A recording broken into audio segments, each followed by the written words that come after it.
m'appelle Naïsan, je suis présidente et directrice générale de Can Forecast. Je travaille en intelligence artificielle pour la gestion de l'eau. Avant d'acquérir tes connaissances en mathématiques et informatique, il y a un livre dont tu nous as parlé, qui est le livre rêvé des maths de David Berlinski. Qu'est-ce que ça l'a éveillé en toi? Ravie, honnêtement, c'est le livre qui a changé ma carrière. Puis je n'étais même pas au courant parce que j'avais 14-15 ans. Moi, je lisais beaucoup les Spooksville, qui sont des petites histoires d'horreur pour les adolescents. Puis à la bibliothèque, je suis tombée sur ce livre-là. J'essayais de trouver d'autres choses. Puis j'ai commencé à lire. C'est quoi un livre sur les mathématiques? Et en fait, la façon dont c'est expliqué, c'est l'histoire de la découverte du calcul différentiel et intégral, à la fois par Newton et par Leibniz. Mais ce qui est vraiment intéressant, c'est qu'ils sont arrivés à cette découverte-là sans vraiment se concerter. Donc, au final, ça met la question de est-ce que les mathématiques sont découvertes, ce que je pense que oui, ou inventées, comme il y en a beaucoup qui pensent. Et la façon dont c'est écrit, je pense que c'est là que ça donne vraiment envie de s'intéresser au sujet des mathématiques. C'est que tu rentres un peu dans la vie des deux personnes. Donc, tu vois, Newton qui était très, très cachotier, il n'aimait pas partager ses découvertes, il n'avait pas beaucoup d'amis, il était vraiment tranquille, il faisait un peu d'alchimie d'un côté, il faisait ses maths et ses physiques de l'autre côté. Puis, tu as Leibniz qui est un bon vivant, il aime bien manger, puis de temps en temps, il fait de la philosophie à côté. Puis, il découvre la même chose, puis c'est grâce à cette découverte-là, calcul différentiel intégral, qu'aujourd'hui, on est capable d'envoyer des fusées sur Mars, puis on a mis quelqu'un sur la Lune. Donc, ça donne vraiment l'impression que l'univers... Justement, comme le livre de la vie est écrit en mathématiques. Exactement, exactement. Puis c'est nous, l'humanité, grâce au don de la science qu'on est capable de déchiffrer la façon dont l'univers est écrit. Puis c'est extraordinaire. Écoute, quand tu as 14 ans, puis c'est comme ça que tu apprends le calcul différentiel intégral, ça change ta perspective. Mais pourquoi à 14-15 ans, tu voulais prendre un livre sur les mathématiques à la bibliothèque? Honnêtement, je ne sais pas comment je suis tombée dessus. Je pense que j'étais en train de regarder, parce que j'étais à la Bibliothèque nationale, puis le deuxième étage, à l'époque, c'était sur les sciences et tout. Donc, j'étais juste curieuse en train de regarder. Puis, je tombe là-dessus, puis je feuillette quelques pages, puis je vois, ça parle de Madonna. Hein? Madonna la chanteuse? Oui, okay. Un livre de maths qui parle de... OK, il faut que je lise, il faut que je vois de quoi ça parle, puis écoute, des fois, tu sais, c'est des petites choses comme ça qui peuvent changer une carrière juste parce que tu apprends la même matière, mais d'une façon qui te passionne, puis tout à coup, ça ouvre tes yeux. OK, ben j'aime ça, donc peut-être que je suis capable de le faire. Est-ce que c'était ta première exposition au STEM? Ma mère est ingénieure informatique, donc j'ai toujours été un petit peu là-dedans. Mais malheureusement, je pense aussi à cause de la représentativité, je me suis jamais, même si ma mère était là-dedans, ce qui est bizarre, si ta mère est informaticienne, mais je me suis jamais vue là-dedans, dans l'estime. Puis juste, quand ce livre-là a fait paraître cet amour pour les mathématiques, c'est là où je me suis dit, j'aimerais bien être prof de maths, c'est ce que je voulais faire en fait au début. Donc, ingénieur logiciel, mathématiques, pourquoi l'IA? C'est l'ensemble des deux. Donc, ce qui s'est passé, c'est que moi, après le livre de David Berlinski, je me suis dit, OK, je vais être prof de maths au secondaire. Puis là, au secondaire, ma prof de maths était extraordinaire. Et puis tout le monde, c'était un peu mon idole. Puis elle me disait, OK, ben si jamais tu veux être comme moi plus tard, il va falloir que tu sois sérieuse dans ça. Fait que j'avais commencé. Mais il y a des gens qui m'ont découragée. Ils m'ont dit, si c'est au secondaire, tu vas avoir beaucoup de... c'est surtout des adolescents. Donc, il va y avoir beaucoup de disciplines à faire. Puis, est-ce que tu veux vraiment faire des maths ou tu veux faire de la discipline avec des adolescents? Je fais, non, moi, je voulais faire des maths. J'étais adolescente à l'époque aussi. Puis, ça m'a un peu découragée. Quand je suis arrivée à choisir ce que j'allais faire à l'université, ma mère, elle m'a dit, si tu ne sais pas quoi faire, fais de l'informatique. Parce qu'au moins, les perspectives sont bonnes pour l'emploi, etc. Donc, c'est comme ça. J'ai fait génie informatique au début. J'ai commencé à travailler à Environnement Canada comme programmeuse. Puis, à côté, j'ai vraiment beaucoup de chance. Environnement Canada, c'est un endroit où est-ce que tu peux... tu fais ton 9 to 5, puis après ça, ils te permettent de prendre tes soirées et tes week-ends pour étudier. Puis c'est là que je suis partie, j'ai fait mon bac en maths aussi, après ça. Est-ce que tu te souviens la première fois que tu as programmé? Ouais. Une des premières fois? Ouais, c'était ma première année au cégep.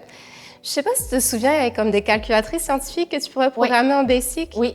Puis, tu sais, on apprenait les équations du second degré, où est-ce qu'il fallait que tu trouves les zéros, puis là, que tu trouves où est-ce que c'était positif, puis où est-ce que c'était négatif. Puis, j'étais un peu tannée de faire ça tout le temps à la main. Je disais, mais je pense que je peux programmer quelque chose qui va me le tracer, puis me dire où est-ce que j'ai des zéros.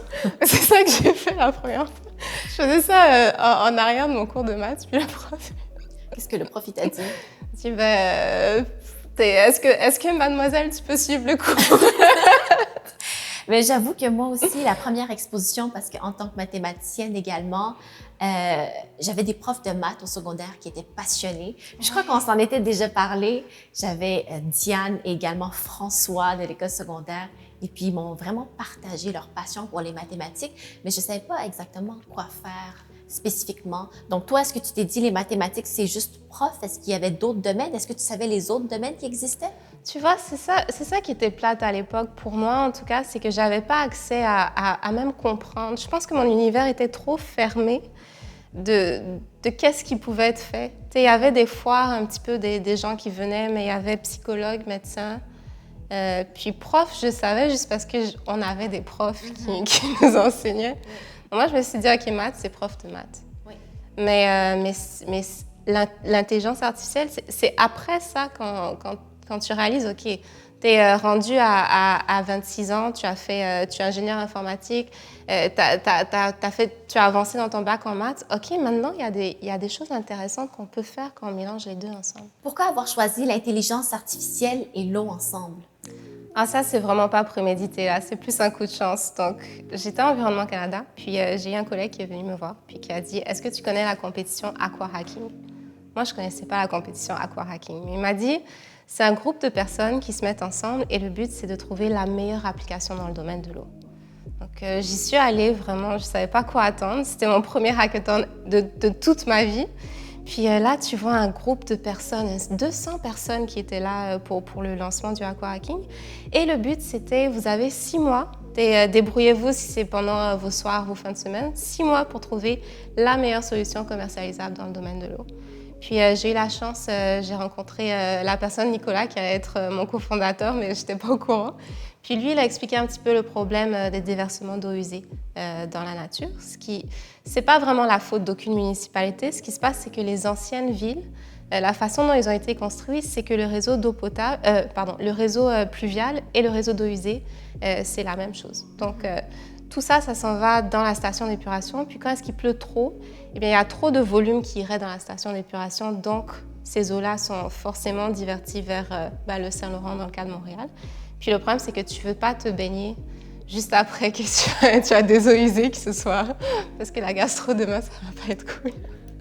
Et puis, quelqu'un qui serait à l'extérieur de Can4Cast, ouais. À quoi ça ressemble les algorithmes en IA? C'est pas... En fait, si je vais donner un exemple, c'est pas de la reconnaissance d'image. Donc, on n'est pas là-dedans. On est vraiment au niveau de prendre des données numériques, puis sortir des sorties numériques. Donc, par exemple, notre première solution InfoBaignade, justement, avec laquelle on a gagné le Aqua Hacking en 2016, c'est une solution qui prend à la fois les prévisions météorologiques, tout ce qui a été déversé précédemment dans le Saint-Laurent comme surverse, parce que la Ville de Montréal est quand même assez proactive. Ils savent combien d'eau usée ils déversent dans le Saint-Laurent. Puis, avec toutes ces informations-là, on est capable de bâtir un modèle qui dit OK, demain, il prévoit beau, il prévoit 25 degrés, ça va être ça la contamination de l'eau, vous pouvez aller vous baigner, c'est correct. Donc, c'est un modèle de prédiction. C'est exactement ça, oui. Comme ça, les gens peuvent prendre action. Est-ce que je m'en vais me baigner ou pas? Exactement. Ça, c'est par exemple la solution InfoBaignade qu'on a. Quels sont les types d'enjeux que le domaine de l'eau et l'intelligence artificielle, plus particulièrement, que Can4Cast vit? Au niveau des enjeux, je pense que le principal, c'est qu'on travaille avec les municipalités. Donc, c'est vraiment beaucoup de travail avec eux, déjà prendre leurs données, voir un petit peu qu'est-ce qu'il y a eu dans le passé. Les municipalités au Canada sont très en avance sur beaucoup d'endroits dans le monde, c'est certain.